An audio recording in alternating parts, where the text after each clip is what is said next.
earlier, we had shared some preliminary details about the Biden administration's proposal to beef up the United States infrastructure. This is an effort to modernize the US infrastructure, focus on converting things over to renewable energies. And this is also coupled with the fact that there should be the creation of millions of jobs.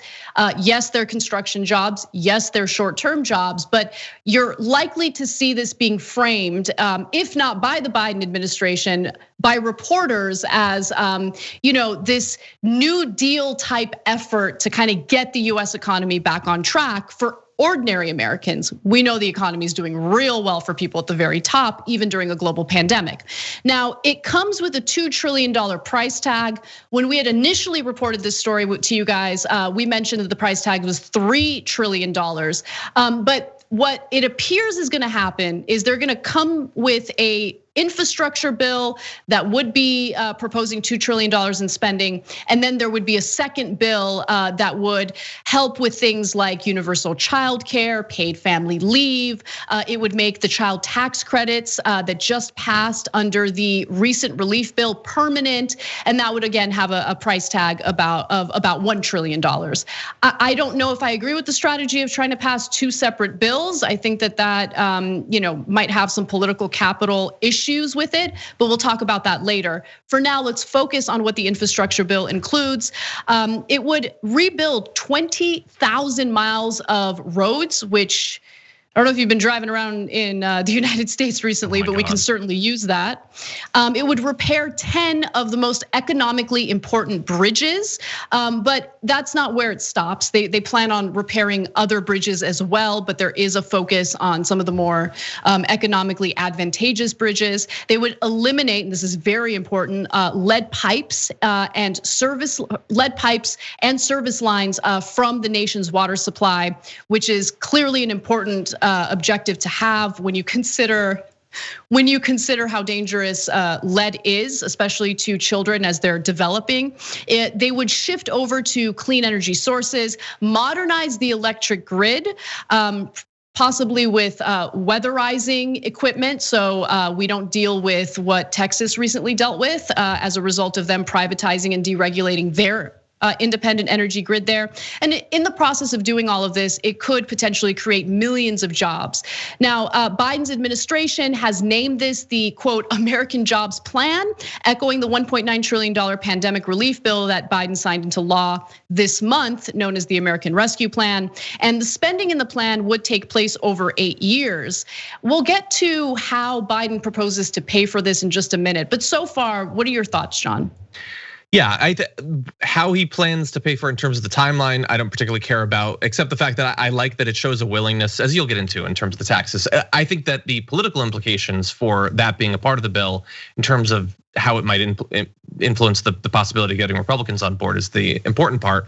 In terms of what's in it, pretty much everything that's in it that I've seen, I like, and it's shocking that it's taken to this point to get it. The idea that Republicans under like unified Republican control weren't able to get probably some much smaller infrastructure bill passed, like even just pragmatically, being able to campaign on having done that seems like it would have been a great idea, but I guess it's the government doing something for the country and they're sort of viscerally opposed to that. Yeah, the repairing of the roads is great. Every day we drive on roads. I mean, the 405, I cannot believe that someone could fly into a major US city and drive on a highway like that and think, oh, this is what America thinks of itself. And the bridges obviously is a huge safety concern. Some of the electrification of school buses, and we talked on TDR about the establishment of a 500,000 strong EV charging network. That's great, as you pointed out. The lead pipe removal, finally getting that done again. How could that not have been done already? All of this is good. It's just that for all the good you can fit in your $2 trillion bill, arguably you can fit about twice as much in a $4 trillion bill. And when we're talking about this being over the course of 10 years, it doesn't seem irrational. And maybe we're not gonna hit the AOC request of 10 trillion, but Joe Manchin was asking for more than what Biden is currently targeting. And so what we talked about in TDR, and I'm curious in your opinion, is The process of actually getting this passed, reconciling the House and the Senate versions, do we think that it's likely that they might produce something more like what we'd want? I think, well, I mean, you're asking one of the most pessimistic hosts on this network. I don't think that a single Republican is going to vote in favor of this legislation. They would have to do this through reconciliation. I think that discussions about policy, especially right now, end up getting, I guess, bogged down with annoying procedural debates, and that's gonna continue being a problem. So they might be able to pass this through reconciliation. I don't know how much of a problem people like Sinema and Manchin plan on being in the Senate. But what I do know is that, there needs to be something done in regard to the filibuster, because this goes beyond the infrastructure bill. It goes beyond the other bill that Biden's planning on rolling out. If they want to do anything to reform our democracy, which is an incredibly important agenda item, they're not going to be able to do that through reconciliation. They would have to do that through reforming the filibuster, and in the very least, reforming the filibuster. And I don't know if the will to do that is there. I know that Biden has hinted that he's willing to do it, but right now, in terms of actual steps forward with that, we haven't seen anything yet.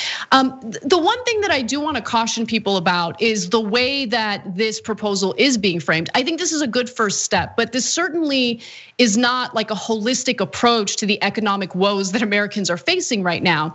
Because when you frame this as, ooh, it's like the New Deal, it's just an exaggerated claim to make. Yeah, I think that it's influenced by the New Deal. But remember, Franklin Delano Roosevelt not only focused on rebuilding and revolutionizing the infrastructure here in the United States, he reformed the banking industry, and he had no problem with really increasing taxes on the wealthy.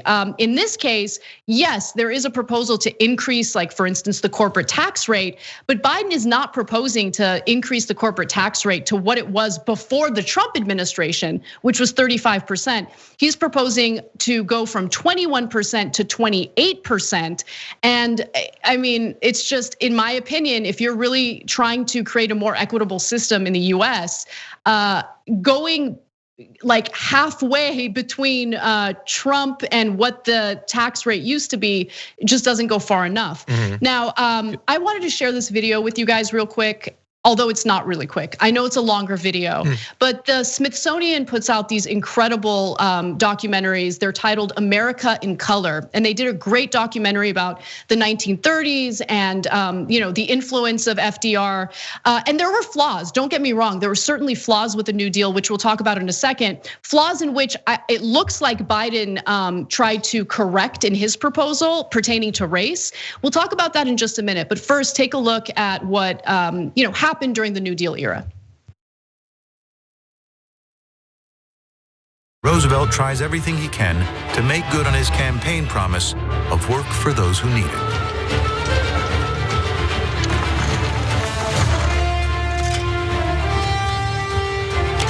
He forms the Civilian Conservation Corps, the CCC, and offers jobs to 250,000 young men.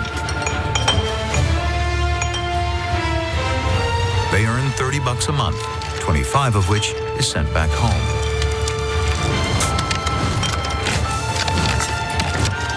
They reshape the American landscape with new roads, 800 parks, and 3 billion trees. In 1935, another New Deal project, the Grand Coulee Dam, is the biggest building site in the world, employing 11,000 men. In Washington state, they excavate nearly 63 million tons of earth and rock. A conveyor belt 2 miles long transports the debris. And some 24 million tons of concrete pour into the Columbia Basin to dam the river.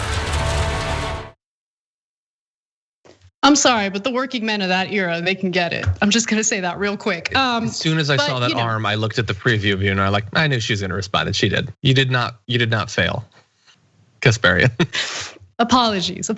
But you can see the influence of the New Deal era in what Biden is proposing here. But it certainly does not go far enough, right? So there's that issue. However, I do want to give Biden credit because the one area where it really has become a stain on FDR's leadership. It was the fact that the New Deal era didn't really consider Black workers. In fact, it kind of left them behind. And so Biden's proposal very much puts racial equality front and center. And I think that's an important part of this as well. There shouldn't be a difference in how white workers are treated versus Black workers. And he wanted to make sure that that was a part of the legislation. So that's positive as well. So John, did you want to say anything else? Yeah, I think that as a component of it is very important to bear in mind, what the priorities of the federal government and regular people were back then. Almost certainly the worker with the nice arms, probably a hardcore racist. Let's just keep it real. He was almost certainly a hardcore racist, but he probably was. Yeah, so that's good. Okay. And then also it's the 1930s. Exactly. Yeah, no, look at him. Come on. Anyway, I love that they focused on that. But also, we know that Biden likes this idea that he's gonna be bolder than Obama and all of that. And that it's the second New Deal. But I'm just doing rough numbers, and I'm not an expert on this, but as a percentage of the GDP, it is based on the different sources I'm looking at least 1/5 the size, possibly 1/40th the size each year than the New Deal. So significant, and that's good. But I don't know, if you're gonna compare it to that, I think you gotta get that number up higher. And if you really want that, then why are you so hesitant to engage with people like AOC and others that think that we should incorporate what is being termed, I'm seeing a lot of talk about this, the human infrastructure element, and that we should prioritize that as much as the physical infrastructure element. Yeah, that's such a great point, John. And look, one other thing that I would caution the audience about, or pay attention to this because this is important. It's not just about how much spending you're willing to commit to. It's also about how that spending will be used. And I'm not even talking about the objectives. I'm talking about, is this going to turn into some sort of giveaway to private companies, right? And we've seen that problem in California with the construction of affordable housing. I mean, there was a Los Angeles City Council member who got arrested by the FBI because he was engaging in a pay-to-play scheme where these developers were getting these sweetheart deals, of course, paid for by California's taxpayers to build affordable housing. And what they would do is they would inflate the costs of construction. And of course, we're footing the bill for that. And so I got a little worried when I saw that investors, I was reading some of these financial publications, and they're just these investors are getting real excited about what this means for the stock market. And it's that's not a good sign. So, but look, I don't want to be too harsh. I just think that that's something that we should be paying attention to moving forward. And so far, based on where his priorities are, it seems like he has good intentions. Not big enough. I certainly think that it could be a problem to try to pass multiple big agenda items through multiple bills. I thought that this was all going to be combined into one piece of legislation, but that's not the case.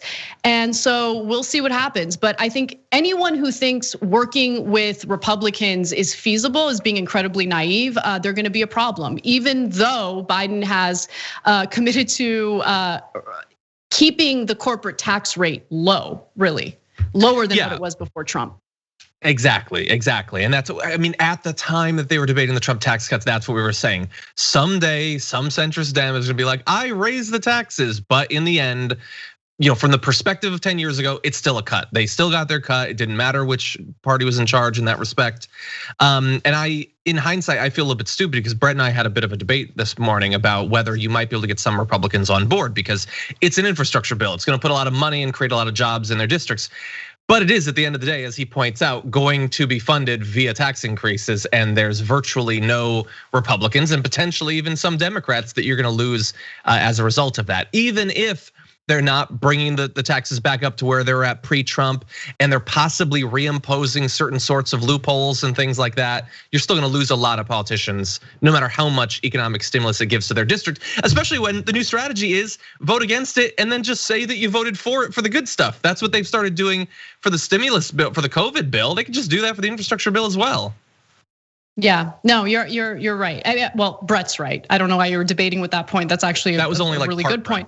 It's mostly me. No, but I mean, Mitch McConnell has already come out. He's like, we don't really like the tax, no go with the tax cuts, tax increases. So there's no working with them. I mean, even when Obama offered like additional tax cuts to Republicans in the stimulus bill that he had passed, right? They're like, no, we don't want to work with him. Okay, so let's not make that mistake again, okay? And let's please do something about the filibuster. Otherwise, any discussion about the PRO Act, any discussion about the For the People Act, which would reform our democracy, all of that stuff, it means nothing. It means nothing unless Democrats are willing to do what it takes to get rid of this ridiculous, arbitrary process in the Senate. Thanks for watching The Young Turks, really appreciate it. Another way to show support is through YouTube memberships. You'll get to interact with us more. There's live chat emojis, badges. You've got emojis of me, Anna, John, JR. So those are super fun. But you also get playback of our exclusive member-only shows and specials right after they air. So all of that, all you gotta do is click that join button right underneath the video. Thank you.